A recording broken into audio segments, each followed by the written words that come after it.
บ่มีข้อมูลเพียงพอบ่ฮู้สั่งพอสอยังตามคนเขาเปิดเล่าให้ฟังบ่มีหลักฐานชัดแน่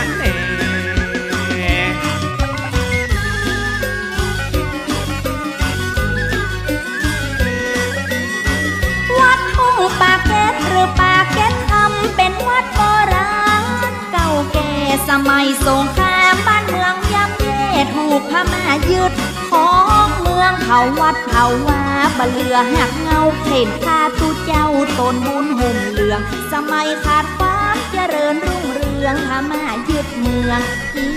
ยงใหม่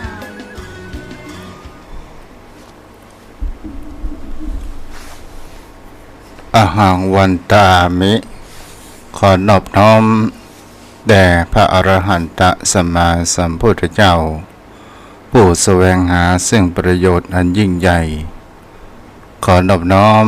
แด่พระธรรมอันสูงสุดในศาสนานี้ที่พระพุทธเจ้าตรัสไปดีแล้วขอนอบน้อมแด่พระสงฆ์หมู่ใหญ่ผู้มีศีลและทิฏฐิอันงดงามหมดจดโดยเสียงกล่าวของข้าพเจ้าขอถวายความเคารพนอบน้อมไหวสามายังครูบาอาจารย์พระเถระเจ้าพระภิกษุสงฆ์สามเณรพระสังฆาธิการสงฆ์สมณศักดิ์บัณฑิตนักปราชญ์ท่านผู้มีความรู้ทุกรูปทุกตนทุกองค์โดยความเคารพและขอเจริญสุขสวัสดีมายังพ่อออกแม่ออกศรัทธาอันมีโยมพ่อโยมแม่พ่อมอนแม่มอนพ่ออุ้ยแม่อุ้ยพี่ป้าน้าอาท่านผู้ฟังผู้มีบุญทุกท่านที่ติดตามรับฟังธรรมะยามแรงทางสถานีวิทยุเพื่อการศึกษาพระพุทธศาสนาและวัฒนธรรม104.5 เมกะเฮิรตซ์โดยการส่งลิงก์สัญญาณไปณอาคารที่ตั้งสถานีวิทยุก็คือวัดไฟหินได้รับความเมตตาธรรม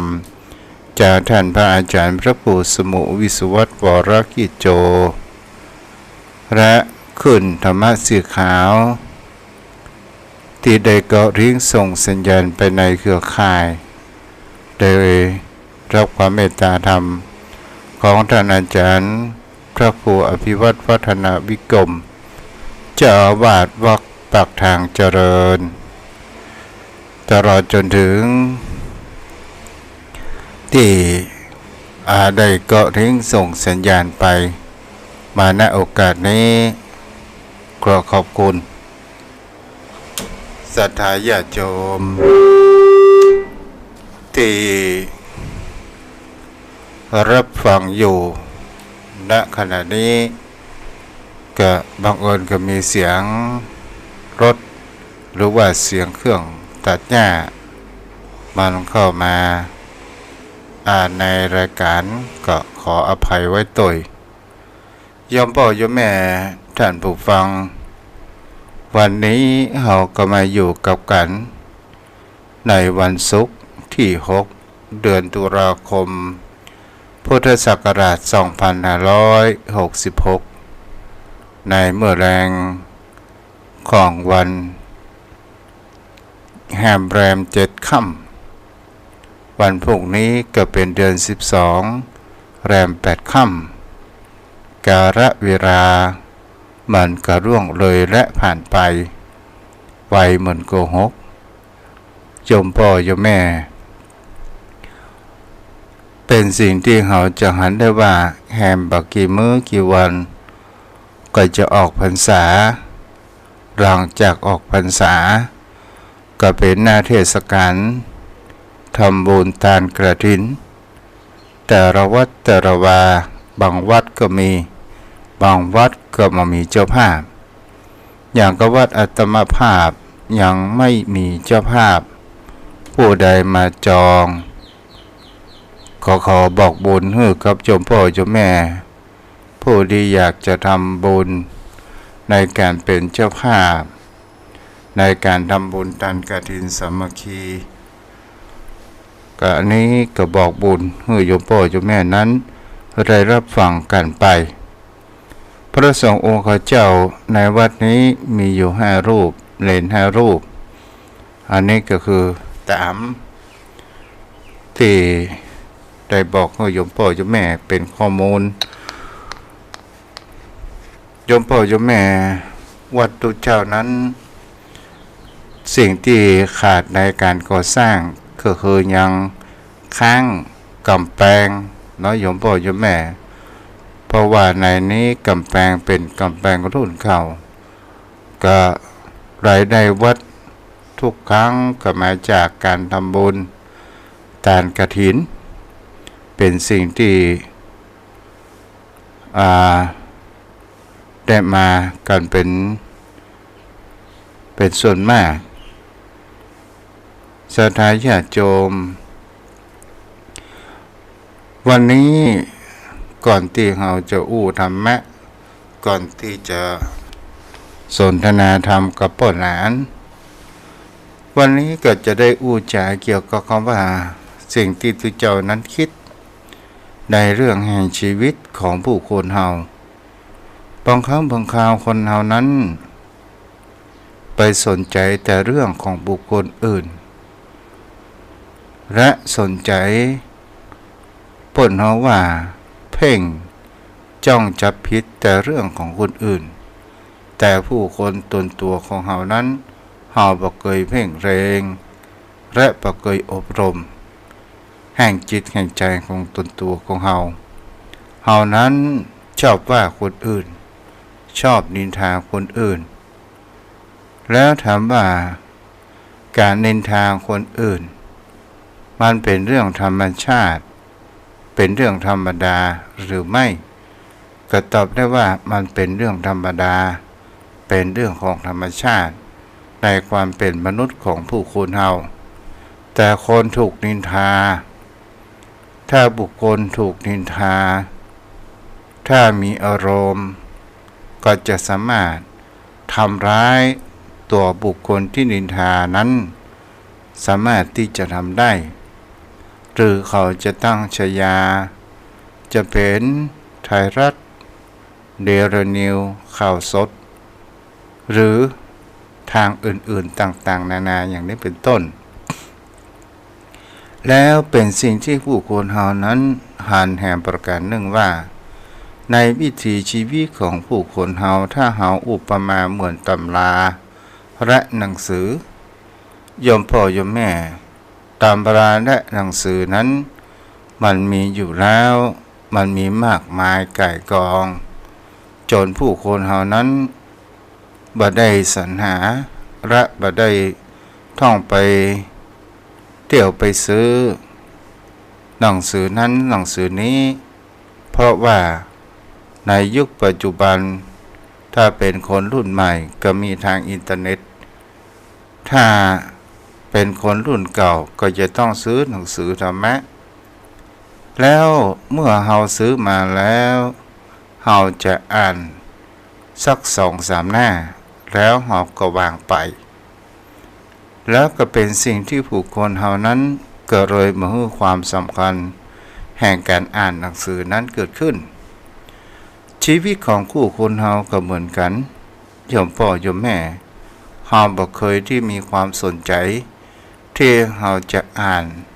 วิถีชีวิตและเฮาวางจุดมุ่งหมายแห่งชีวิตของผู้คนเฮาจะเห็นได้ว่าพระพุทธองค์ครั้งเป็น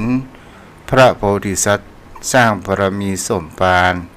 เพราะว่ามีจุดมุ่งหมายเพื่อจะเป็นพระสัมมาสัมโพธิญาณเป็นพระพุทธเจ้าเพื่อโปรดเวนยสัตว์ทั้งหลาย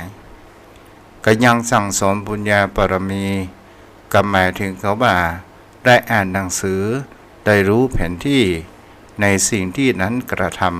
ำแต่ชีวิตของผู้คนเฮาปุถุชนคนธรรมดาเล่าเฮาก็จะต้องที่ควรที่จะเปิดหนังสือเพื่อที่เฮาจะได้รู้และมีปัญญา และมีสติที่เราจะได้วางแนวทางในการที่เราจะเดินทางไปสู่แห่งความหลุดพ้นถึงว่าเราบ่หลุดพ้นแต่เราก็พอที่สั่งสมอันเป็นบุญญาทรัพย์ที่จะเป็นเสบียงทรัพย์ในเวลาที่เราจะออกเดินทางในแห่งวัฏสงสารเพื่อจะเรียนรู้ออกจากทางวัฏสงสารนั้นได้อันนี้ผู้คนเฮาโยมพ่อโยมแม่บางครั้งบางคราวเฮาบ่ได้เปิดตำราบางท่านบางคนหูกิงน้ำปิงพอจะแห้งก็คือหมายถึงเขาว่ามีโรคภัยไข้เจ็บมาเบียดเบียนก่อนถึงจะรู้สัจธรรมแห่งชีวิตบางครั้งบางคราวก็มีความหลงใหลในชีวิตมีความยึดมั่นถือมั่นในสิ่งเหล่านี้จุมากมายและไม่ได้หันธรรมมีความหลงยึดมั่นถือมั่นว่าร่างกายนี้เป็นของเราแต่ที่จริงนี้ร่างกายนี้มันก็เป็นเพียงแค่ของธรรมชาติเป็นเพียงแค่จิตนั้นมาอาศัยอยู่ร่างกายนี้มันเป็นธรรมชาติอันประกอบไปโดยธาตุดินน้ำลมไฟเหมือนกับโลกใบนี้เช่นเดียวกันมันก็จะต้องมีความสมดุลถ้าธาตุใดธาตุหนึ่งมากเกินไปก็ก่อให้เกิดแห่งความวิปริตในร่างกายของคนเราก่อให้เกิดแห่งความเจ็บไข้ได้ป่วยอย่างนี้เป็นต้นนี่แหละโยมพ่อโยมแม่บางครั้งบางคราวบางสิ่งบางอย่างถ้าเราบอกให้กับตัวเองว่ามันถึงเวลามันก็ถึงไปมันเป็นสิ่งที่เราห้ามบ่ได้ในสิ่งเหล่านี้เราควรที่จะฝึกแห่งการเจริญมรณานุสติเกิดขึ้นสักวันหนึ่งเราจะต้องตายเราบ่ถึงคิวของเราสักวันหนึ่งเราก็จะต้องตายและถ้าเราซักซ้อมอยู่อย่างนี้สั่งจิตใจของเราเป็นเช่นนี้มันก็จะมีความเสพและมีความคุ้นเคยจุดในที่นี้เราก็บ่สามารถที่จะลงแต่นั้นได้และมันจะมีตั้งคำถามว่าในเมื่อเรามีโอกาสเราควรจะกระทำในสิ่งที่อย่างเป็นสิ่งที่ดีสิ่งที่เป็นบุญเป็นกุศลใจช่วยเหลือในสังคมมันก็เป็นกุศลหรือเราจะได้ทำบุญกินทานรักษาศีลภาวนาหรือเรามามีปัจจัยใดๆมามีเงินตาเรารักษาศีลและวัดไหนเปิดมีประพฤติปฏิบัติธรรมเราก็ไปประพฤติปฏิบัติธรรมนี่ก็คือเป็นบุญหมายถึงคำว่าสิ่งที่มันมีความสบายใจทางด้านที่เป็นกุศลอย่างนี้เป็นต้นโยมพ่อโยมแม่ชีวิตทุกชีวิตมันก็มีแห่งความเบื้องหลังจิตใจของผู้คนเฮานั้นก็มีเบื้องหลังเกิดขึ้นโยมพ่อโยมแม่เฮาก็ลองมาศึกษาในเกี่ยวกับเรื่องอภิธรรมวันนี้ก็จะพอแนวทางแห่งความเข้าใจกับโยมพ่อโยมแม่นั้นได้รับฟังจะได้สนทนาธรรมเพื่อให้มันเกิดแห่งความแตกฉานก็ปอดนั้นสายันโยมพ่อโยมแม่อเหตุกจิตนี้เป็นสิ่งที่ผู้คนเฮาเมื่อก่อนนั้นลูกทุก็ได้เกี่ยวกับพ่อหลานมาแล้วเนาะเจริญพรพ่อหลานครับกราบแต่ใจไว้3เมตตาบารมีธรรมท่านพระคุณเจ้าความพ้นสูงยิ่งครับเจ้าวันนี้จะได้สนทนาเกี่ยวกับว่าอาเหตุกจิตที่อันประกอบไปด้วยเหตุใดๆทั้งหมดมีอยู่18ดวงแบ่งเป็น3กลุ่มเนาะ หนึ่งเป็น ครับ อกุศลจิตวิบากจิต7 ดวงอเหตุกจิตกุศลอเหตุกกุศลวิบากจิต8 ดวงอเหตุกกิริยาจิต3 ดวง ครับ อันนี้ก็คือคำว่าดวงในที่นี้เบิดใจหมายถึงว่าเป็นดวงชะตาอย่างใดทางใดทั้งสิ้นในที่นี้เราจะอู้ว่าในสิ่งที่อเหตุกจิตนี้ที่มันบ่ได้แบบประกอบไปด้วยเหตุใดๆทั้งสิ้นทั้งฝ่ายบุญฝ่ายบาปฝ่ายกุศลอกุศลแล้วมันเป็นอย่างเล่าก็คือจะเป็นสิ่งที่เป็นกุศลมันก็จะต้องมีเหตุสิ่งที่มันเป็นอกุศลหรือบาปมันก็ต้องมีเหตุแต่อเหตุกจิตวิบากจิต7นี้อกุศลวิบากจิต7 ดวงนี้เนี่ยมันเป็นสิ่งที่ผู้คนเฮาจะหันได้ว่าคือมันเป็นผลของกรรมเป็นผลของอกุศลกรรมนี่พ่อหนานพอเข้าใจเนาะ เข้าใจครับ เจ้าถ้าหาอู้ไปเพื่อมันเข้าใจง่ายก็คือผลที่อันเป็นบาปก็หรือว่าวิบากที่เฮาห้องภาษากันคำว่าวิบากนี่โยมพ่อโยมแม่ป้อนั้นก็คงจะมีความเข้าใจวิบากนี้มันเกิดขึ้นตรงไหนพ่อป้อนั้น พูดถึงวิบากนี่คือเป็นคำกลางๆมันจะอาจจะเป็นกุศลวิบากก็ได้หรืออกุศลวิบาก จ้ะก็คือผลของมันเนาะผลที่ได้กระทำไว้อย่างความดีก็เป็นวิบากผลแห่งความดีความชั่วก็เป็นผลวิบากแห่งความชั่วที่ได้กระทำไว้มันจะมีผลของมันสืบเนื่องมาจากกรรมคือการกระทำนะครับพระคุณเจ้าครับก็คือวิบากของอกุศลกรรมเนี่ยที่มันเกิดขึ้นทางตาหูจมูกลิ้นกายใจที่มันเกิดขึ้นเป็นอารมณ์ที่มันมามีหน้าความยินดีมามีความพอใจนี่ก็คือผลของอกุศลวิบากจิตวิบากจิตก็คือหมายถึงคำว่าผลของอกุศลที่เฮานั้นได้กระทำมาเข้ามาตั้งตาหูจมูกลิ้นกายใจดวงแรกใน7 ดวงนี้ดวงแรกนี้มันมาทางตาเนาะพ่อหนาเนาะมาทางตาการที่เฮาหันรูปบ่ดีหันรูปที่บ่งามเปิดจะฮ้องว่าจักขุวิญญาณฝ่ายอกุศลวิบากเช่นเฮาหันอย่างพ่องพ่อหนานสิ่งที่เฮาหันรูปแล้วนำมาปรุงแต่งทำเพื่อเกิดเป็นวิบากที่คือในที่นี้ก็คือเป็นตัวผลของมันแล้วเพราะนั้นอย่างเช่นสิ่งที่มันเกิดขึ้นโดยการที่เฮามาหูในการที่เฮาไม่ได้ตั้งใจเนาะครับจ้ะในที่นี้ก็เช่นเฮาหันสภาพของหมาเน่าหัน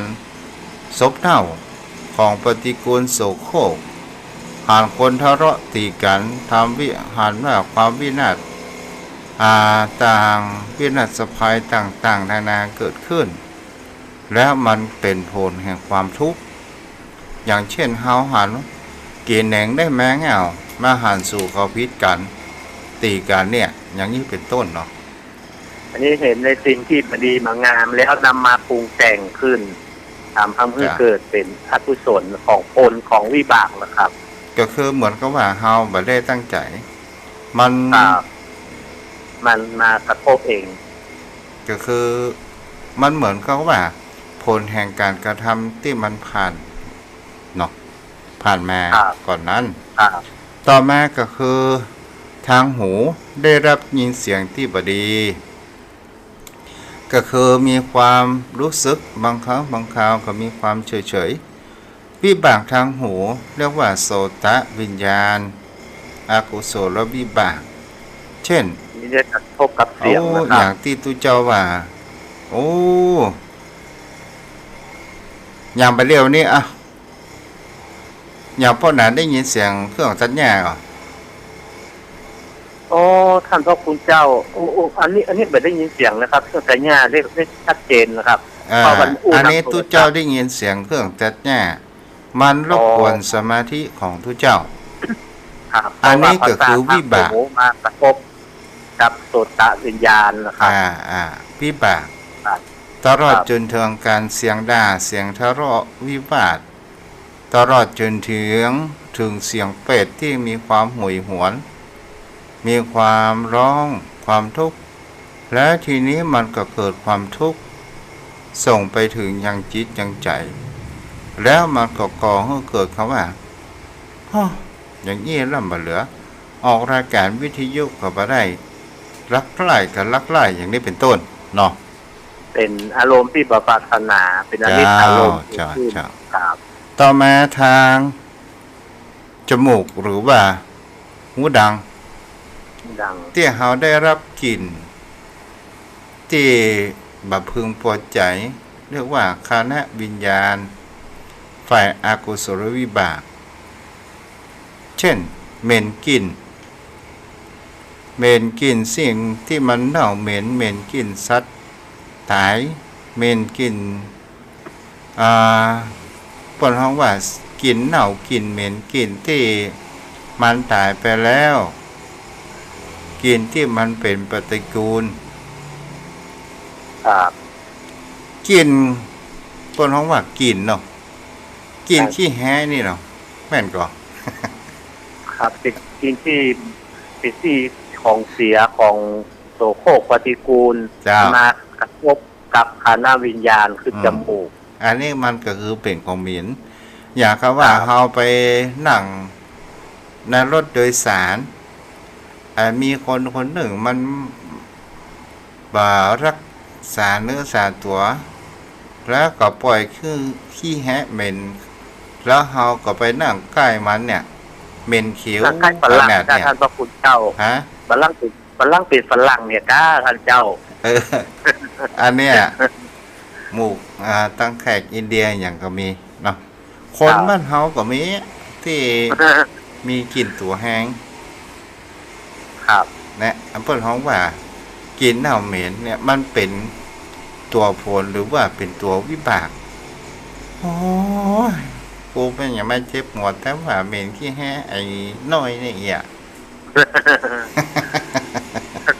มันมากระทบทางคณะวิญญาณประสาททางหูดังทางจมูกครับเจ้าต่อมาก็คือจิ้วหาลิ้นเลยท่านพระคุณเจ้าลิ้นทางลิ้นครับทางจิ้วหาเจ้าทางลิ้นก็คือวิบากทางลิ้นนี่ก็คืออย่างสมมติเราไปสัมมนาเปิดเลี้ยงอาหารการกินบังเอิญอาหารนั้นมันมีรสอร่อยมันเป็นอาหารภาคกลางบางคราวอาหารเหล่านั้นมันจะบ่ถูกปากถูกคอเฮาก็จะได้ว่าโอ้มันเป็นของที่มันมีคุณภาพรสมันอร่อยบางคราวของกินวันนี้กูจะไปเนื้อแกงแคตะวามาแรงกรรมอีน่ะแล้วบังเอิญมันไปบูดเน่าเหียแล้วก็เขากินก็บ่ได้เจ๊อย่างใดเนี่ยบางคราวก็ไปโคตรคือแม่บ้านอย่างนี้เป็นต้นเนาะครับเจ้าต่อมาที่มาทางเกิดทางกายจิตการสัมผัสนะท่านพระคุณเจ้าความสัมผัสที่มันบ่ดีที่ทำให้มีความทุกข์กายเรียกว่ากายวิญญาณฝ่ายกุศลวิบากจิตอย่างเช่นเฮาโมโหอีโนอีเนอย่างเฮาถูกต่อย โดนลูกหลงเพิ่นหรือว่าถูกตีบางครั้งบางคราวถูกยิงถูกแทงด้วยกระแทกด้วยของแข็งได้รับอุบัติเหตุและก็ได้รับสภาพที่มันมีความร้อนเกินไปหนาวเกินไปอาการเจ็บปวดทางกายอาการเจ็บปวดทรมานของสัตว์ในนรกอย่างนี้เป็นต้นอันนี้กับเพื่อนเขาเขาว่ามันเป็นวิบากทางกายวิบากสิ่งที่มันบดีที่เขาได้เสวยผลอย่างนี้เป็นต้นเพราะนั้นไหว้สาครับจะต่อมาทางใจก็คือทำหน้าที่รับอารมณ์รูปเสียงกลิ่นรสสัมผัสอันที่บดีมันเปิ้นเขาว่ามันเป็นปัญจวิญญาณที่มันมาปรุงแต่งหรือเรียกแหมภาษาธรรมะก็เรียกว่าสัมปติชนจิตก็คือฝ่ายอกุศลวิบากจิตถ้าเฮาอู้ถึงว่าจิตใจของผู้คนเฮานี้มันก็มีความมันอุปมาเหมือนดังน้ำใสตอนแรกก็เป็นน้ำใสถ้าเฮาเอาสีไปเจือปนสีหลากหลายสีมันก็เหมือนสิ่งที่มันเป็นอารมณ์สีก็คืออารมณ์เฮาใส่เข้าไปจนบางครั้งบางคราวมันมีความขุ่นมัวแล้วมาหูสีอันอย่างเป็นสีอันอย่างและเฮากับมาหูวิธีทางแก้ว่าเฮาจะทำอย่างใดน้ำแก้วนี้ใสส่วนที่ว่าจิตที่มันเกิดขึ้นทางใจมันในการกระทำของผู้คนเฮาแต่ละครั้งเนี่ยที่มันเกิดทางหูตาหูจมูกลิ้นกายใจก็คือรูปเสียงกลิ่นเสียงที่กลิ่นรสที่มันเข้ามาสัมผัสเรียกว่าสันติรณจิตมันเป็นสิ่งที่ผู้คนเฮาก็จะลองสังเกตและหันได้ว่าคนเฮาก่อนจะทำอะไรอย่างเนี่ยมันก็มีการไต่สวนก่อนที่มันจะกระทำบางครั้งกระทำแล้วมาไต่สวนทีหลังเพราะนั้นหันว่าจะเป็นอย่างไรบ้างคิดทำก่อนคิด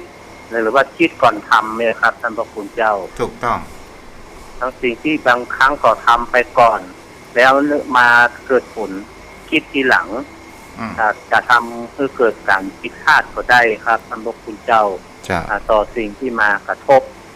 ทางตาหูจมูกลิ้นกายใจของเราอันนี้ก็คือเป็นสิ่งที่เราหันได้ว่าบางครั้งบางคราวเปิ้นเขาว่าเราพูดได้กับพูดไปได้เนาะบางสิ่งบางอย่างเราก็ลองดูว่าเราขาดในการไต่สวนจิตก่อนที่เราจะกระทำอย่างนั้นลงไปถ้าบางครั้งเรากระทำลงไปแล้วแล้วเราไม่ไต่สวนเราก็เกิดแห่งความกินแดงในที่สิ่งที่เรากระทำลงไปอย่างก็พวกนั้นได้หันข่าววันนี้ก็ว่าที่ผัวเมียภรรยาผัวที่มีความหึงหวงโดยเหตุการณ์มันเกิดขึ้นโดยประการว่าพ่อใจคนนี้เนี่ยได้รับผิดชอบคนงานของตัวเองที่มาจ้างมามุงหลังคาแล้วทีนี้ตกจากหลังคาลงพื้นแข้งขาหักและทีนี้เขาก็มีความรับผิดชอบเกิดเราความรับผิดชอบก็เลยเอาพ่อใจคนนี้มาอยู่ในบ้านในจองแล้วทีนี้เนี่ยพอความใกล้ชิดมันก็มีความผูกพันกับภรรยาของตัวเองภรรยาคนนี้เนี่ยบางครั้งบางคราวมันก็เปิ้นเขาว่ามีความสนิทสนมแต่จะเป็นสันชู้สาวนั้นก็บ่สามารถที่จะตอบได้ และก็เป็นสิ่งที่ปัจจัยนี้ก็เกิดแห่งความหึงหวงและมีความระแวง เมื่อมีอารมณ์โกรธจะมีความอารมณ์รุนแรงเกิดขึ้นปัจจัยคนนี้ก็โดยหูระแคะระคาย แล้วก็ห้องภรรยาของตัวเองมาไต่สวน แล้วภรรยาก็ไม่ได้ตอบความจริงก็ได้ไปเปี่ยมไม้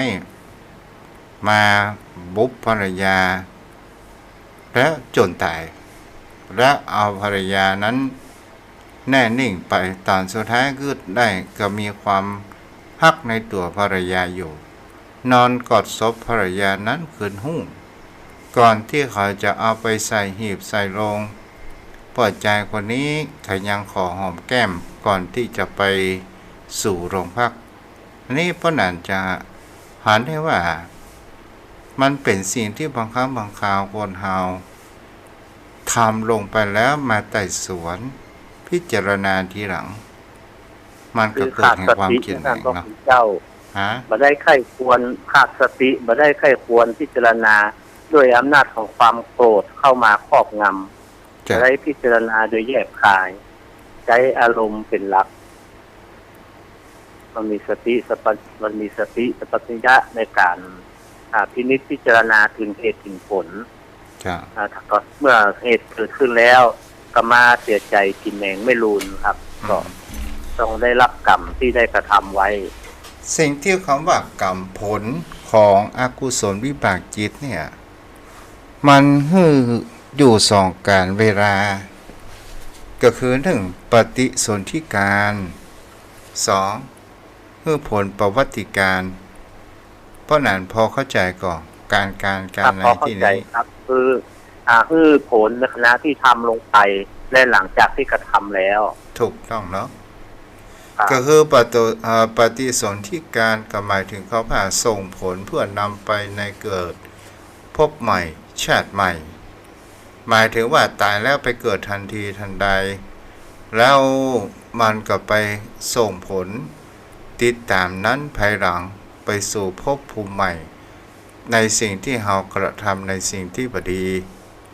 เนาะเช่นบุคคลที่รู้แล้วว่าสิ่งที่จะพาไปสู่อบายภูมิ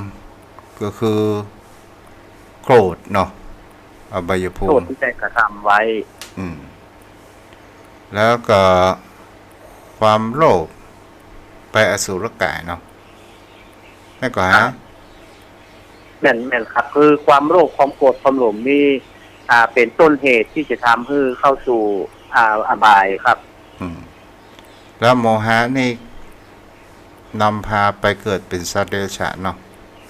ครับโมหะนี่คือความหลงคือสัตว์ทั้งหลายทั้งปวงเนี่ยที่มีความรู้ขาดอวิชชาก็ไปพวกสัตว์เดรัจฉานทั้งหลายนะครับจ้ะถูกต้องเนาะปลาเฮาไปเกิดบางครั้งเป็นเปรตเป็นอสุรกายในก็คือคณะจิตเมื่อเขาผ่านในชีวิตที่ผ่านมาตลอดจนถึงใกล้จะหมดลมหายใจเฮาเกิดแห่งเขาว่านิมิตหรือว่าผลแห่งกรรมที่มันมาทำให้เฮาแสดงให้เฮาหันอันนี้ก็คือเป็นสิ่งที่เฮาจะหันได้ว่าเมื่อเฮามีความโกรธมากๆเฮาเป็นเจ้าอารมณ์ต่างๆนานามันก็จะทำไหนได้บ้างเขาก็จะต้องไปสู่อบายอย่างเดียวเนาะครับต่อมาก็คือประวัติการนะเพราะนั้นประวัติการคือการกระทำในสิ่งที่ทำลงไปทำให้เกิดโทษหรือครับท่านพระคุณเจ้าเกิดโทษในภายหลังเนาะตายเมื่อเขาหาเฮาทำสิ่งอะไรอย่างกระถามเฮายังมาหานผลมันเตื้ออย่างเช่นเฮาด่าพ่อด่าแม่เป็นคนอากตัญญูแล้วบางครั้งบางคราวเป็นคนลึกเรือกรรมพ่อแม่สอนสั่งอะไรอย่างบ่ฟังถ้าอนาคตไปหน้า ถ้าเรามีครอบครัวมีลูกมีหลานเราก็จะได้ลูกหลานที่มันมีความดื้อกันดื้อรั้นเป่าฟองน้ำฟองกรรมเหมือนกัน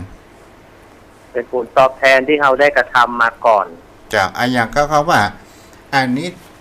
ตะก่อนเนี่ยมันตีพ่อตีแม่มันมาบัดเดี๋ยวนี่มันโดนลูกตีอย่างนี้เป็นต้นเนาะมันเป็นกรรมโกงกรรมโกงเกลียนที่ได้กระทำไว้แล้วก่อนมาตอบสนองได้ครับจ้าตลอดจนถึงเขาว่าเกิดมาจากนี้มีพิกลพิการโอ้เกิดมาจากนี้มีแต่โรคภัยไข้เจ็บโอ้เป็นว่าในอดีตชาติมันฆ่างัวข้อควายเบียดเปิ่นเป็นมือปืนไปยิงคนอื่นต่างๆนานาเกิดมาจากนี้ก็มีแต่โรคภัยไข้เจ็บอย่างนี้เป็นต้นเนาะกรรมที่ได้กระทำไว้ในอดีตส่งผลคือในอนาคตจ้าแต่ก็มีกรรมบางอย่างที่เป็นกรรมนักก็ทำให้เกิดผลทันทีเห็นได้ในภพนั้นเลยครับจ้าส่วนกุศลวิบากจิตก็เช่นเดียวกันเด้อโยมพ่อโยมแม่ถ้าว่าเฮาทำเหตุสิ่งที่มันดีมันก็มีการปฏิสนธิกันเหมือนเดียวกันก็คือถ้าเฮาทำดีถึงว่าเฮาทำสิ่งที่ดีเฮาบ่ถึงแห่งคำว่านิพพานเฮาก็อาจไปสู่ภพภูมิที่ดีจะเป็นเทวดาเป็นรูปประพรหมอรูปประพรหมหรือเฮาจะได้ปิกมาบำเพ็ญบารมีในแห่งความโลกมนุษย์อันนี้ก็คือเป็นสิ่งที่เป็นกุศลเพราะว่าโลกมนุษย์นี่เป็นภพภูมิที่มีแนวความอิจฉาเพราะนั้นหน้าอิจฉาตรงไหนเพราะนั้นในโลกมนุษย์เหรอครับในโลกมนุษย์นี่สามารถมันเป็นโลกมันเป็นภูมิของสุคติที่อยู่กลางๆจะสามารถขึ้นสู่ชั้นสูงได้ก็คือถ้าปฏิบัติดีปฏิบัติชอบก็ข้ามือสู่ถึงสวรรค์นิพพานได้ครับแต่ว่าถ้าทำชั่วก็สามารถลงสู่ทางต่ำมีอบายภูมินรกเปรตอสุรกายเดรัจฉานเป็นต้นได้ที่ว่าน่าอิจฉานะก็คือในโลกของมนุษย์นี้มีทุกอย่างที่เราจะสามารถไขว่คว้าได้ครับมาว่าจะเป็นทางโลกธรรมก็ดีไม่ใช่โลกธรรมครับโลกิยธรรมและโลกุตละครับสามารถแสวงได้ในโลกมนุษย์ในโลกมนุษย์ก็มีทุกอย่างที่จะทำให้เราเสร็จถึงความสุขได้ครับท่านพระคุณเจ้าส่วนเทวดาพรหมป่วนห้องว่าเป็นโลกที่มีแต่ความเสพอย่างเดียวเนาะมีเสพอย่างเดียวแต่ว่าโทษของเพิ่นก็มีครับสักข้าคือที่พระพุทธเจ้าได้กล่าวถึงอนุทิกถาครับมีทานมีศีลสักขะแล้วก็มีอาทินวกามแล้วก็มีเนคขมมะก็คือบอกถึงโทษของสวรรค์ที่ทำให้เขาลุ่งหลงในการเสพเพราะเมืองสวรรค์นั้นอาจจะบ่มีการทำมาอาชีพกสิกรรมค้าขายอย่างแต่ว่ามีอาหารทิพย์ที่จะเสวยแต่ว่าโทษของการที่ไปลุ่มหลงอยู่ในชั้นของสวรรค์นั้นทำให้ได้ลืมของกฎพระไตรลักษณ์อนิจจังทุกขังอนัตตาและเกิดความลุ่มหลงทำให้ยึดมั่นถือมั่นเพราะว่ามันอายุของเทวดานี่มันเมินกว่าโลกมนุษย์ของเราครับท่านพระคุณเจ้าแล้วก็บำเพ็ญตบะบำเพ็ญเพียรมาได้เนาะครับอันนี้ที่เทวดาอิจฉานะครับนี่เทวดาอิจฉาคือเทวดาก็บอกว่าโอ้ถ้าได้เกิดมาเป็นมนุษย์เนี่ยจะทำบุญทำทานบำเพ็ญบุญกุศลทำเพียรทานอย่างได้ดีได้นะเพราะว่าหนึ่งอายุของภูมิของมนุษย์นี้มันสั้นครับมันอยู่ได้ก็ประมาณ90 ปีโดยประมาณนะครับท่านพระครูเจ้าสามารถที่จะบำเพ็ญเพียรทานให้บรรลุได้ครับจ้าอนุโมทนาบุญเด้อพ่อนั้นค ครับขอแปะกราบแทบใต้ไว้สารและเมตตาธรรมท่านพระคุณเจ้าด้วยความเคารพอย่างยิ่ง จ้า ครับ วันจันทร์หน้าก็มาปรับกันใหม่เนาะ ที่ทำทุกท่านเลยนะครับกราบไว้สารครับ อนุโมทนาพนันสายยัน ก็ได้สนทนาธรรมเมื่อโยมพ่อโยมแม่ ได้รับฟังกันว่าเบื้องหลังแห่งจิตใจของผู้คนเฮามันมีสิ่งที่มาที่ไป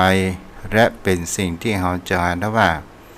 สภาพจิตดั้งเดิมนั้นมันมีความบริสุทธิ์ใสเหมือนดังน้ำเวลาเฮาเจริญเติบโตเกิดขึ้นมาเฮาก็เริ่มมีสิ่งที่เขาว่าสีก็คืออารมณ์โกรธอารมณ์โลภอารมณ์หลงต่างๆนานาเข้าเจือปนก็มีความขุ่นมัวแล้วก็ก่อให้เกิดแห่งคำว่าอุปทานไปยึดมั่นถือมั่นว่าร่างกายนี้เป็นของเฮาแท้ที่จริงแล้วร่างกายแท้ที่จริงก็เป็นใจของเฮาจิตใจก็เป็นใจของเฮาแต่จิตใจมันก็เป็นสภาพแห่งความเป็นกลางๆแล้วปัจจัยของเรามันเป็นของไผมันเป็นของธรรมชาติถ้าเราทำเหตุที่ดีมันก็จะนำพาจิตดวงนี้เนี่ยไปเกิดในภพภูมิที่ดีต่อไปข้างหน้าเราบอกว่าเราจะมีแห่งคำว่าสมมุติบัญญัติหรือว่าธรรมบัญญัตินั้นหรือไม่หรือเราอาจจะเกิดมาเป็นมนุษย์อาจจะมีแห่งคำว่าสมมุติบัญญัติหรือว่าธรรมบัญญัติเกิดขึ้นชื่อแก้วชื่อคำถ้าเป็นคนสมัยก่อนเปิ้นกลัวผีเอาลูกเปิ้นไปก็เลยใส่ชื่อไอ้งัวไอ้ควายไอ้เป็ดไอ้ไก่ไอ้หมูไอ้แม่ก็ว่าไปเนาะโยมพ่อโยมแม่แต่ปัจจุบันมันเริ่มมีความเปลี่ยนแปลงเขาก็มาตั้งชื่อกันเพื่อให้มันจำง่ายเป็นทิศอาจารย์อาการไอพุทธไอพัดไอสุกไอเสานี้เป็นต้นต่อมาก็มีชื่อแก้วชื่อคำต่อมาในปัจจุบันชื่อเล่นมามีแล้วมีชื่อแห่งคำว่าเป็นภาษาอังกฤษชื่อแฟงฟอร์มเฟิร์นไปต่างๆนานาเกิดขึ้นนี่แหละโยมพ่อโยมแม่คือความเปลี่ยนแปลงและความที่โลกไปนี้มันวิวัฒนาการไปตามระยะเวลาของมันโลกไปนี้เกิดมามีความเที่ยงมันก็ยังมีวันที่จะแตกสลายแต่มโหว่าอายุของโลกไปนี้จะมีอายุการเท่าใดสิ่งที่สำคัญมากที่สุดอายุการของคนเฮาก็มีจำกัดเฮาก็ควรที่จะมีเวลาบำเพ็ญบารมีให้กับตนตัวของเฮาก็คือทานศีลภาวนาเฮาจะไปหลงไหลในเรื่องแห่งคำว่าอิทธิฤทธิ์เฮาจะไปเชื่อในเรื่องสิ่งที่เฮาบ่หันในสิ่งที่เฮาบ่ได้สัมผัสสิ่งที่เฮาบ่ได้พิสูจน์ถ้าเฮาพิสูจน์แล้วเฮาก็เชื่อนี่ก็คือเป็นคำสอนขององค์สมเด็จพระสัมมาสัมพุทธเจ้าในกรมสูตรนั้นเกิดขึ้นวันนี้ก็คงจะเอาไว้เพียงแค่นี้ต่อมาก็คือเราเรื่องเกี่ยให้โยมพ่อโยมแม่เอาเลยฟังธรรมะไทยอันนี้กันมาจะเบินเอามาฟังเรื่องเกี่ยให้โยมพ่อโยมแม่นั้นรับฟังกันเด้อสถานญาติโยมมีถ้ำอยู่แห่งหนึ่งและก็มีค้างคาวอยู่3 ตัวเป็นเพื่อนเกิดกันเกิดขึ้นทีนี้ในถ้ำมันมีค้างคาวจิมจี้จิมจีดจนพอมามีที่นอนไขบินออกไปคนนั้นก็จะมีค้างคาวตัวอื่นมาแทนที่ทันใดแต่ค้างคาว3 ตัวนี้โดยการที่ระมัดระวังในการที่มาให้ผู้อื่นค้างคาวตัวอื่นมาแทนที่ ก็ต้องอยู่ยามและก็ได้ตกลงกันข้างข่าวทั้ง3ตัวก็ตกลงกันว่าเอาละในเมื่อ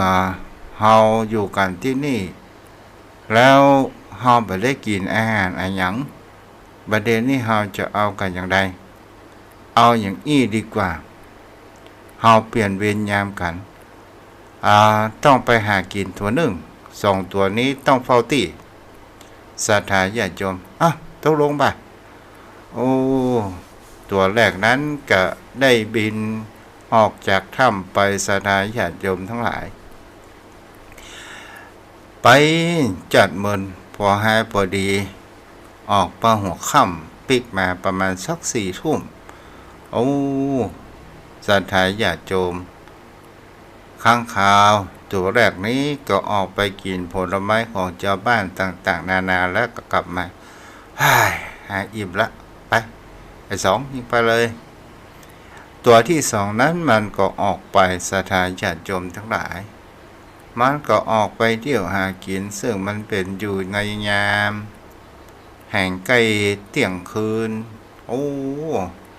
ไอตัวที่3นี่มันหิวตั้งแต่แม่แรงละโอ้อยากกินกับขนาดอยากกินข้าวโอ้ศรัทธาญาติโยมทั้งหลายอาจจะเอาว่าที่2นั้นก็ปิกมาโอ้ไอตัวที่3ก็หันว่าอันนี้กินไปกินอะไรอย่างเนี่ยมาเลือดหันอะไรอย่างมาติดตัวนี้สักหน่อยศรัทธาญาติโยมทั้งหลายไอตัวที่3โดยกาวความหิวมันตาลายมันออกบินไปศรัทธาญาติโยมทั้งหลายโดยความหิวแล้วกับตัวที่3นี้ปิกมาเวยศรัทธาญาติโยมทั้งหลายเลือดติดปากมา2ตัวแรกนั้นโอ้คิดไปดูดเลือดอะไรอย่างไผแม่เนี่ยฮะเอาศรัทธาญาติโยมไอตัวที่3ก็ได้ถามว่าสู่บินออกไปตั้งนอกสู่เขาหันประภาหันก้อนก่อที่มันอยู่ปากถ้ำไอตัวแรกหันแกกับบินลบไปเหี้ยไอตัวที่2กับบินลบไปเหี้ยแล้วคิงนั้นเป็นได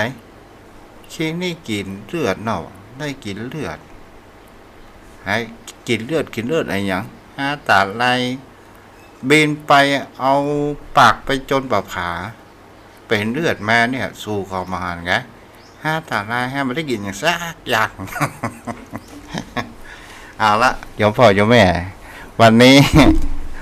ทาง Facebook มีโยมพี่สมสายเขียวดีแม่จันเพนคำโพธาคนโยมจันจรัสที่รับฟังอยู่แล้วอนุโมทนาเด้อใครติดตามทางโทรศัพท์จะโทรมาตอนนี้ก็โทรมาได้เด้อที่เบอร์โทร063-163-9950 063-163-9950เปิดสายแล้วเจ้าบังใดอ้อมบ่มีไผสอดส่องดูวัดทุ่งป่าเพชรเลยเป็นวัดร้างกลายเป็นวัดห่างไผบะแยเสบ่มีไผจะมาเต้นมาแหน่บ่มีคน063-163-9950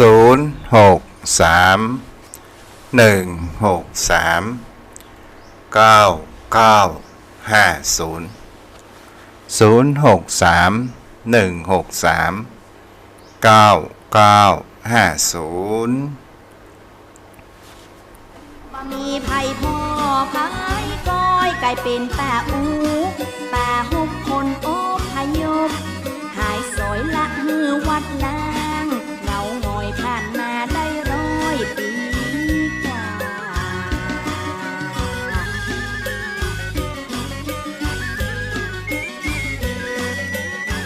หลังจากบ้านเมืองสงบสงครามคนแป่งบ้านหิวโดยห่างป่า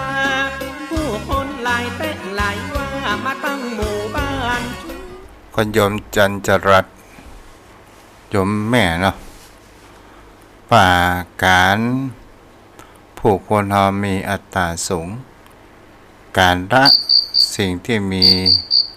กิเลสทางด้าน ตาหูจมูกที่เข้ามามันเรื่องยากแต่มันก็ทำได้เนาะเจริญพรแม่วลี สวัสดีค่ะฝนตกเปล่าคะ โอ้ฝนไล่ไกลแล้วกัน ฮะ ฝนไล่ไกลอ่ะพอพี่ไปเมืองป่าหิมพานต์พุ่นละ ไม่ได้ยินเลยเนี่ย จ้า ไม่ได้ฟังอาจารย์เลยวันเนี้ยเพิ่งกลับมาประเดี๋ยวเนี่ย ไปไหนแม่ ไปทำงานมา อ๋อจ้า แล้วก็เปียกฝนมา จ้า ก็เลยถามอาจารย์ที่บ้านอาจารย์น่ะตกไหม มันตก ไม่ นิด ไม่ เดียว ใช่บ้านนู้นนะบ้านวัด เดี๋ยวจะบอกกับบ้านอยู่นู่นนี่ จ้า ตกไหมคะ ตกนิดเดียวโยมแม่ เนอะที่นี่ตกเยอะเลยอ่ะ จ้า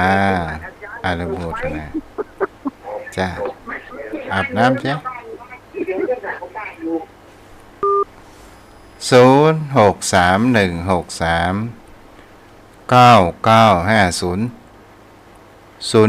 ของไผโทรเข้ามาได้เด้อ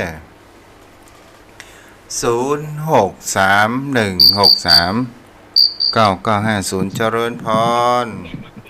เจ้ากับภาษาเจ้าท่านเจ้า เจ้า ในคำนวณน้ำปลาเนี่ยเจ้า เจ้า อ๋อ แม่เอาเบอร์นี้โทรมาเนาะ เจ้าอ่ะแม่ฟังหันในคอหันอยู่ ฟังทางเน็ตนั่นก่อนแม่ เจ้า จ้าฟังทางเน็ตนี่ชัดเจนดีกว่า เจ้าชัดเจนดีกาเจ้า อ๋อจ้า เจ้าวันนี้มอนนะมีการสนทนาธรรมด้วยเนาะ เจ้า แม่ได้ความคิดปัญญาอย่างเกิดขึ้นเนาะ เจ้าก็เหมือนกับปกติอย่างเขาก็ได้ฟังครูบาอาจารย์มานะเนาะ เจ้า เจ้า ดีละ แม่ทำเย็นไปตัวอย่าง อ๋อ เจ้า จ้า เจ้า แม่ทำเนี่ยก็ ทำมาเย็นเจ้า อ๋อ ดีละอนุโมทนา สวดมนต์เจ้า เจ้าเป็นสาเจ้า อ้าว โอ้ ถึงว่า ถ้าว่าเฮาอันอย่างก็ตาม ถ้าเฮาว่าแยกมันก็ถึงแยกแต่เฮาละได้ก่อเฮาให้มันลดลง ถ้าเฮาว่าเฮาละไปในสิ่งที่มันเป็นตัณหา อันที่มันเกิดโลภโกรธหลงแบบนี้เนี่ยเฮาให้มันลดลงได้เจริญพร เราอันฟังอยู่เนี่ยฟังประจำเจ้าแต่ก็บอกว่า แม่อู้เสียงดังๆได้ไหม ฟังประจำอยู่เจ้า มาได้ยินเฮ้ย อยู่แม่ฟังอยู่เจ้าฟัง เจ้า เจ้า จะอยู่ที่ไหนนี่ สังสารไม่ยอดนะเคย อ๋อ ลงมาตามที่ จ้ะ เชื่อประเด็นให้เจ้า อ๋อเจ้า วันนี้มัน พอดี แม่ฟังที่ขึ้น96เมื่อวันก็ฟังเจ้า ฟังลูกตู้ตลอด ฟัง เนาะ ประจำเจ้า แต่ก็คิดดีมากทำให้สบายใจเจ้า เจ้าแม่ เจ้า ดีละ กราบ หัน นมัสการเลยเจ้า มีจิตใจแนบแน่นในพระรัตนตรัยและแม่เด้อเจ้าไผ่จะโทรเข้ามาแหม063-163-9950ประมาณ5:58 นาทีกว่าก็จะลงเพื่อที่สถานีวิทยุเมื่อถึง6 โมงก็จะต้องเคารพธงชาติในความเป็นเอกราช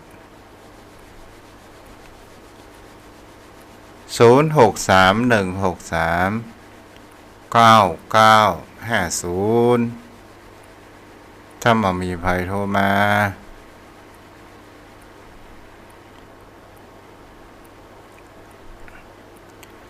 0631639950 0631639950 ถ้ามันมีภัยโทรมาทุกเจ้าก็จะอู้ต่อเด้อจบเรื่องนี้ตุเจ้าก็จะวางลงแล้วเนาะก็จะเหมาะสมกับเวลาพอดีเจ้าพ่อเจ้าแม่เฮาจะหาได้ว่าคนบ้านนอกเข้าในเวียงบางครั้งบางคราวจะสั่งอาหารการกินอะไรอย่างก็ตามมันก็ดูไปแล้วมันบางครั้งบางคราวเฮียนผ่อนพ่องอย่างพ่องแล้วทีนี้เนี่ยมันมีคนบ้านนอกเข้าเวียงแล้วก็ได้ลูกบ่าวบอกว่าป้าไปสั่งป้าเอากาแฟป้อมันก็ไปบอกป้านี่หยังไงเนาะขอกาแฟเปิดขายจะดอยเนาะป้านะก็บอกว่าฮ้อน10 บาทเย็น15โอ้ฮ้อนกับเย็นเนาะเจริญพรไม่อ้อยเจ้าไว้สาเจ้าแม่ฟังอยู่แม่ไปโรงพยาบาลมาแล้วแม่ก็มาฟังของลูกเป็นจะได้พ่อแม่ลูกหลานแม่ออกโรงพยาบาลแล้วกะยังได้ออกได้เจ้าถ้าอยู่แหม4-5 วันเพราะว่าไส้ติ่งมันแตกอะเนาะอ๋อจ้ะเอ็นดูถ้ามันน้อยอยู่มันเจ็บมันปวดขีดแล้วกันเนาะเจ้าดีละเจ้าบุญรักษาเด้อสาธุนะเจ้าจ้ะ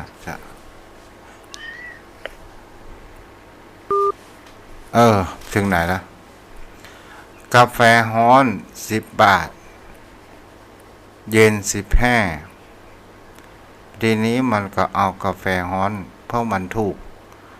เอามาถึง2 แก้วขอ2 แก้วด้วยแม่กาเด้อ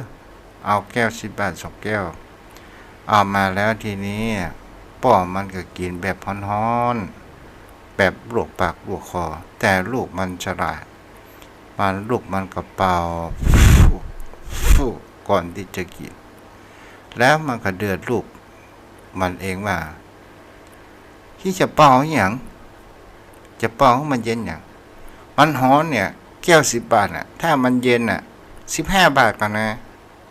สตางค์มันจะหาง่ายๆเลยเว้ย โยมพ่อโยมแม่อันนี้ก็เรื่องเสริมเนาะ มีใครจะโทรมาอยู่ก่อเวลายังเหลืออยู่เด้อ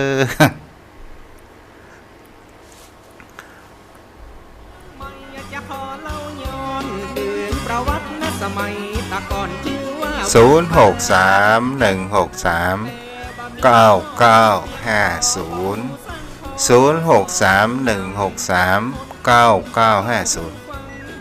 ใครจะแสดงความคิดเห็นทาง Facebook ก็พิมพ์มาได้เด้ออย่างกับคุณโยมจันจรัสนี่นะ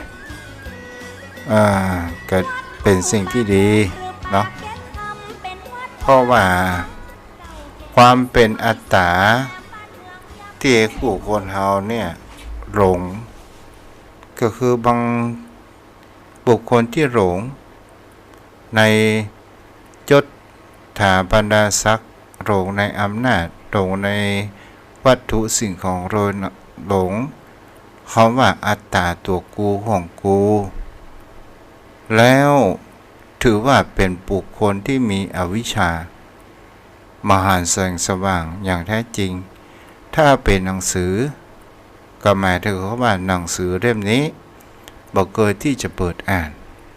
แต่เขาจะหูคิงแห่มกรรมก็คือตอนเวลาเจ็บป่วยเข้าโรงพยาบาลมีอาการหนักพอสมควรเจนจะหันแห่งสัจธรรมว่า